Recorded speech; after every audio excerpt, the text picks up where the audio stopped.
Di segmen sebelumnya, kita sudah membahas tentang hubungan dengan anggota, merealisasikan visi organisasi, dan kita akan membahas di segmen terakhir, yaitu sikap seorang pemimpin.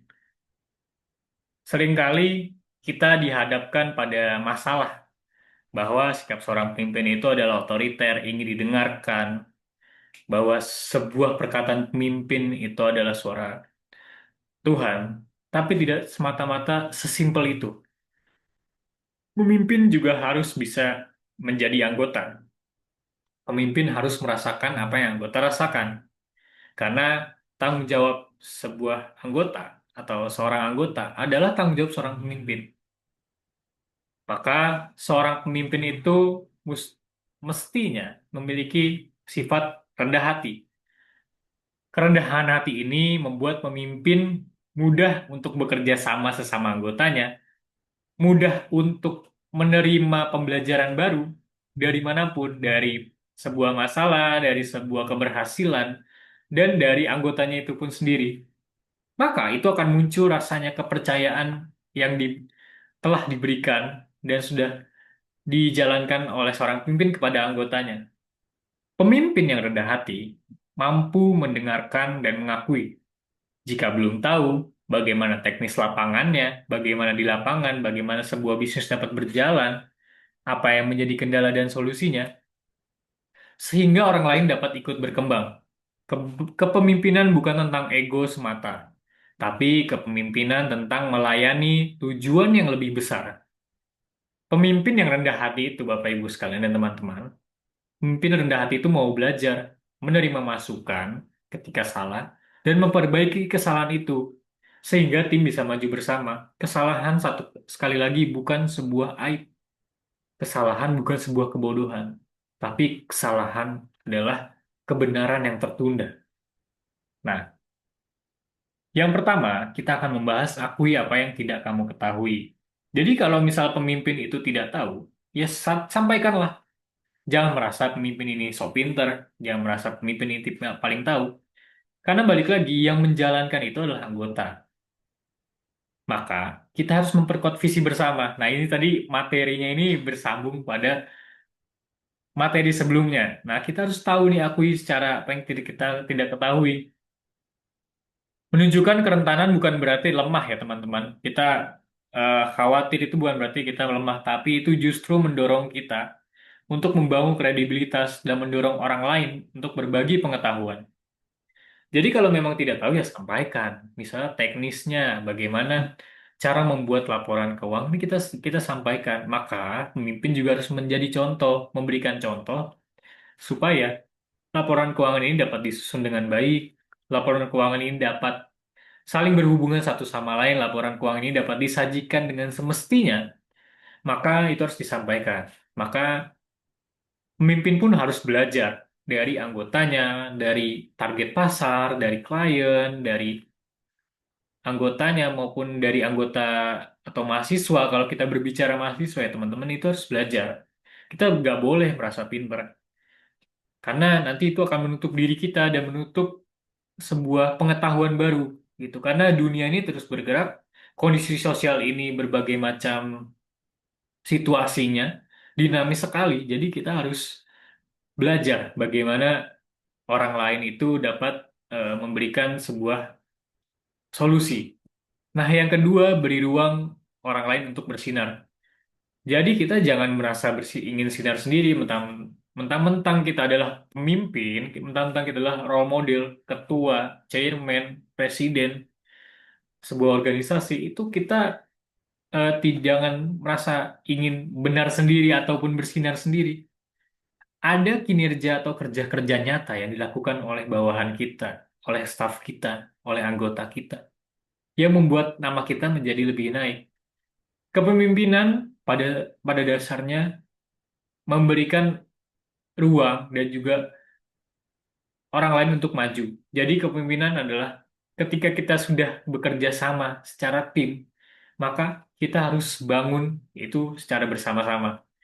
Jadi yang naik bukan hanya ketua, bukan hanya nama ketua saja yang bagus, tapi nama teman-teman, nama tim ini yang bagus. nama sebuah organisasi, perusahaan, dan proyek yang bagus. Nah, biarkan orang lain menonjol pada saat mereka berhasil. Dan itu yang harus kita apresiasi. Dan itu yang memang menjadi hasil dari kerja keras mereka dan kerja cerdas. Maka kita pun juga ikut berkontribusi ketika mereka berhasil dan bersinar.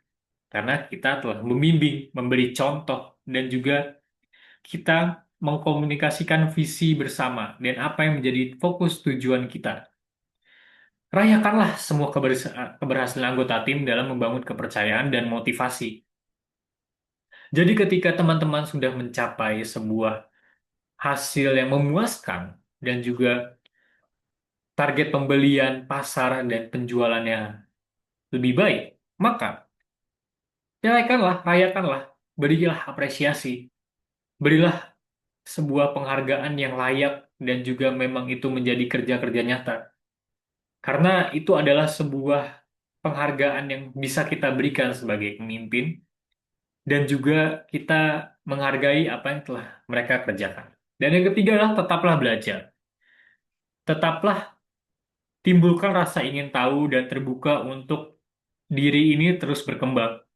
Pemimpin yang rendah hati itu adanya rasa ingin tumbuh dan mendorong orang lain untuk melakukan yang hal sama. Semisal, ketika kita menjadi seorang pemimpin, divisi, ataupun yang sebagainya, kita ingin bahwa anggota kita pun menjadi pemimpin seperti kita, yang kelak anggota atau tim ini akan diganti, dunia ini dinamis, organisasi ini dinamis, maka siapa yang hendak menggantikan kita? Maka adalah tim kita ataupun yang telah kita ajarkan. Nah, kita ingin mendorong orang itu menjadi lebih baik.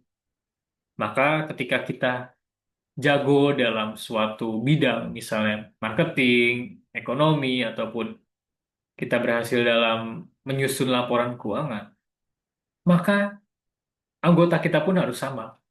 Nah, itu kan sebuah proses belajar, dan kita pun bisa terus belajar dari mereka. Ketika mereka kita sudah ajarkan secara konsep fundamental, konsep dasarnya, mereka akan belajar lebih dalam lagi dan lebih luas.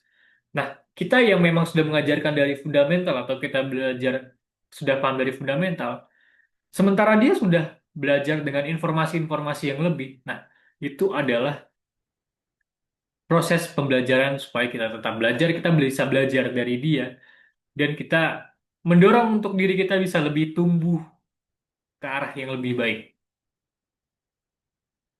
Selanjutnya, memimpin dengan melayani. One want to serve first. Bahwa pemimpin sejati itu melayani orang lain. Ketika kita ingin dilayani, maka kita harus melayani orang lain terlebih dahulu, atau melayani anggota kita. Kita sebagai pemimpin itu untuk membantu dan membawa perubahan lebih baik, bukan mencari kekuasaan. Sekali lagi teman-teman, kepemimpinan itu bukan hanya sekedar strata, tingkatan, maupun posisi. Tapi kita dapat memberikan perubahan dan juga memberikan dampak nyata. Kita fokus pada tujuan, kita fokus kepada hasil yang terbaik, bukan fokus hanya pada hasil, tapi kita memberikan fokus terbaik. Ketika penjualan itu dapat sustain, orientasinya itu jangka panjang dan sustain, dan si konsumen dapat repeat lagi, dan menjadi pelanggan setia, itulah yang menjadi hal yang menantang dan sulit bagi kita. Tetapi itulah yang menjadi tujuan kita. Nah, kita pun harus memiliki empati dan tanggung jawab yang membuat pemimpin ini bisa tumbuh dan tim bisa tumbuh secara bersama-sama. Kesuksesan dan kesetiaan, loyalitas adalah satu hal penting. Karena loyalitas itu dibangun oleh komunikasi, rasa saling menghargai, dan kerendahan hati seorang pemimpin. Sudah kita bahas di segmen sebelumnya juga. Kerendahan hati ini akan menunjukkan loyalitas. Loyalitas ini ketika kita sudah melayani, maka mereka akan turut menjalankan apa yang kita beri kewenangan, apa yang kita perintahkan. Nah, itu akan muncul. Pemimpin yang baik, yang melayani, selalu bertindak dengan hati untuk memberi. Jadi pemimpin yang baik hati atau pemimpin yang mempunyai visi untuk serve first, maka dia akan fokus dan juga dia akan berpikir bahwa saya akan memberikan pelayanan terbaik, saya akan memberikan sebuah eh, kontribusi penuh. Tidak semata-mata saya ingin menaikkan nama saya supaya jabatan saya lebih tinggi lagi, tidak. Tetapi kepemimpinan atau seorang pemimpin dapat dibangun dan terbangun oleh rasa ingin melayani. Kita harus bercontoh kepada tenaga-tenaga kesehatan bahwa kita tenaga kesehatan di luar sana, ya Bapak Ibu sekalian dan teman-teman, itu eh, mempunyai rasa ikhlas dan juga ingin melayani orang yang sakit supaya sembuh, orang yang tidak berdaya supaya bergerak lagi. Nah, itu kita harus memiliki tujuan itu, kita harus memiliki rasa itu, kita harus memiliki empati itu, supaya apa? Supaya mereka merasakan apa yang kita rasakan.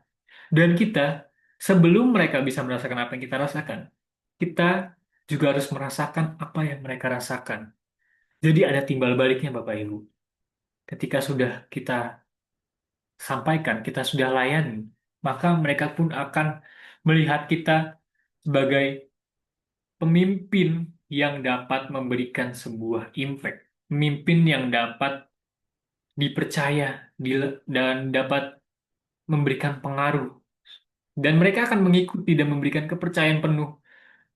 Nah, kita sebagai pemimpin dan juga melayani anggota itu adalah sebuah keharusan. Jadi, tidak serta-merta sudah dikasih role model, sudah dikasih modul, silahkan jalankan. Tidak.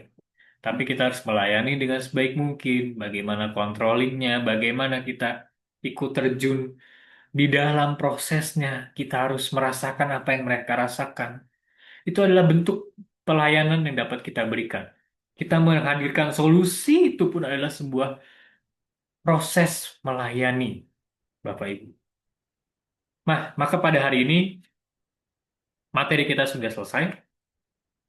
Pada intinya kita harus berfokus pada tujuan. Itu adalah fokus tujuan awal kita dalam sebuah organisasi. Tetapi proses-prosesnya itu yang telah kita sampaikan sebelumnya. Kita harus membangun hubungan yang baik terlebih dahulu dengan anggota.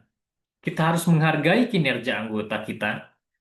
Dan kita juga harus memberikan pelayanan yang positif dan pelayanan yang lebih baik. Karena tanpa itu semua organisasi tidak akan berjalan dengan baik. Maka hubungan kita dan anggota itu adalah sebuah hubungan yang saling mengikat satu sama lain. Jadi bangunlah dan teruslah belajar kepada bawahan kita dan sebuah kondisi yang dapat membentuk mental kita sebagai seorang pemimpin. Akhir kata dari saya, semoga Bapak Ibu semua dapat menjadi pemimpin-pemimpin masa depan yang sukses. Khususnya kepada pemuda yang nanti akan melanjutkan tonggak kepemimpinan kita nanti ya Bapak Ibu. Dia yang akan menjalankan dan generasi penerus dari sebuah bangsa ini, organisasi, dengan kapasitas dan juga lingkungan yang mereka jalani. Akhir kata dari saya, goodbye. Semoga kita dapat bertemu di lain waktu. Wassalamualaikum warahmatullahi wabarakatuh. Shalom, Om Santi Santi Om.